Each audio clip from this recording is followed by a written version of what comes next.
M Vishali, कैसे हो आप सब। आज डिस्कस करेंगे कि आपने नोट्स तो पढ़ लिए हैं, नोट्स की स्टडी तो आपने कर ली है, और फिर भी यार एग्ज़ाम CSI नेट का क्वालिफाई क्यों नहीं हो रहा। तो अब मैं आपको बताऊं कि जो CSI नेट का एग्ज़ाम है मैथमेटिक्स का, तो मैथमेटिक्स का अराउंड 24 to 25,000 स्टूडेंट्स, 23 से लेकर 24,000 स्टूडेंट्स जो हैं CSI नेट मैथमेटिक्स का एग्ज़ाम देते हैं।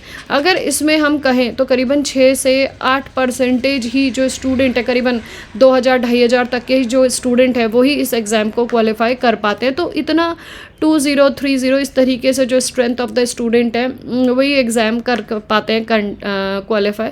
तो ये इतना नैरो के हो जाता है एग्ज़ाम को क्वालिफाई करना, और इस तरीके के क्यों, वाई दिस हैपन्स। जबकि सब बच्चा तो नहीं कह सकती हूँ, 50% बच्चा तो ऐसा है ना जो सिलेबस पूरा करके भी जा रहा है, और पूरा सिलेबस होने के बाद भी एग्ज़ाम क्वालिफाई क्यों नहीं हो पा रहा, क्या दिक्कत हो रही है। तो देखो, सिलेबस कंप्लीट होना या फिर तुमने पूरे कंप्लीट सिलेबस के नोट्स कहीं से कॉपी पेस्ट कर लिए, that will not going to qualify your exam. सबसे पहले ये समझो कि जैसे हमारा BSc का या MSc के जो यूनिवर्सिटी के एग्ज़ाम होते थे, वहाँ पे कैसे होते थे, जैसे आपके 10 क्वेश्चन आ गए 5-5 नंबर के, या फिर 5 क्वेश्चन आ गए 12-12 नंबर के, तो हमारे पास कुछ कंसोलिडेट टॉपिक्स रहते थे, साथ में जो हमारे प्रीवियस ईयर के 5 प्रीवियस ईयर के क्वेश्चंस पेपर रहते थे, उससे हम ट्रैक कर पाते थे कि यार इस चैप्टर से ये 2-3 टॉपिक हैं जिनसे क्वेश्चन बनते ही बनते, दूसरे चैप्टर से ये 2-3 टॉपिक हैं जिनसे क्वेश्चन बनते ही बनते, तो उनको हम मल्टीपल रिविजन्स, मतलब मैंने अपने टाइम पे तो आई वॉज द टॉपर, तो I did multiple revisions with my BSc and my MSc, तो हम उनके मल्टीपल रिविजन्स करते थे। वो जो एग्ज़ाम होता था वो हमारा सिर्फ यूनिवर्सिटी लेवल का होता था। अब हम जा रहे हैं नेशनल लेवल के एग्ज़ाम के लिए जी, और हम तैयारी कर रहे हैं सिर्फ 6 मंथ की, और हम कह रहे हैं इस 6 महीने में ही फोड़ डालेंगे, जबकि हमारा तो 6 महीने में कोर्स कंप्लीट भी इतनी आसानी से नहीं होता। कितना वाइड सिलेबस है आप लोगों को पता है।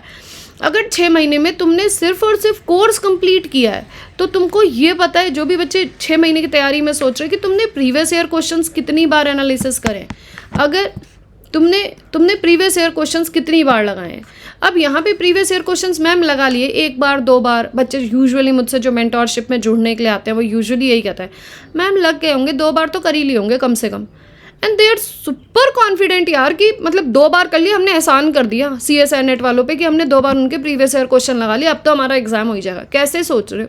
2-3 बार, जब तक तुम 3 या 4 बार प्रीवियस ईयर नहीं करते हो तब तक तो तुम्हारे को उनकी लैंग्वेज समझ में नहीं आती कि क्वेश्चन में लैंग्वेज क्या पूछी गई है।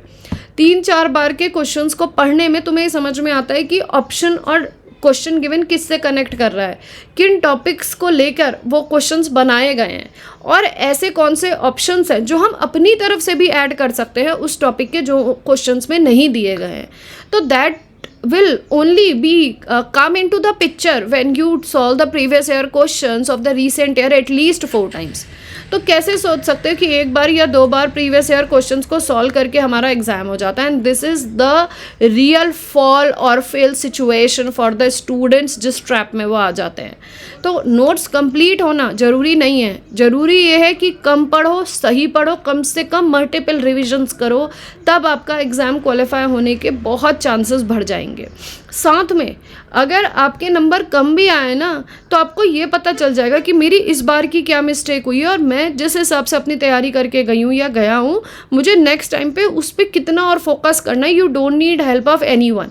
लेकिन क्योंकि हम तैयारी ही गलत करते हैं, हम प्रीवियस ईयर को करते ही नहीं, तो बिल्कुल 10, 11, 12, 20 नंबर पे फॉल करते हैं। और 20 नंबर से 120 नंबर लाना, वो हमें लगता है कि वी आर हेयर, हमें लगता है हम 20 पे और हमें लाना है 120। अब यार ये नेक्स्ट टू डिफ़िकल्ट है, इस एग्ज़ाम को छोड़ दो, ये हमारे बस का नहीं है। तो ये एक्चुअली फॉल का रीज़न रहता है कि why student fall in this exam और fall in the false trap of this exam.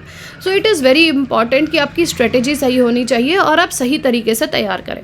अगर आप चाहते हैं कि मैं आपको ये बताऊँ कि मोस्ट इम्पॉर्टेंट टॉपिक्स कौन से हैं जो आपको करने ही करने हैं CSI नेट के लिए, और ज़रूरी नहीं कि आप पूरा सिलेबस करके जाएँ और फिर भी आप काफ़ी अच्छे से स्मूथली एग्ज़ाम को क्वालिफाई कर सकते हैं, तो आप कमेंट सेक्शन में मुझे ज़रूर बताइएगा। अगर आप चाहते हैं वो वीडियो बनानी तो मैं वो ज़रूर बताऊंगी ताकि आप लोगों को क्लैरिटी मिल सके।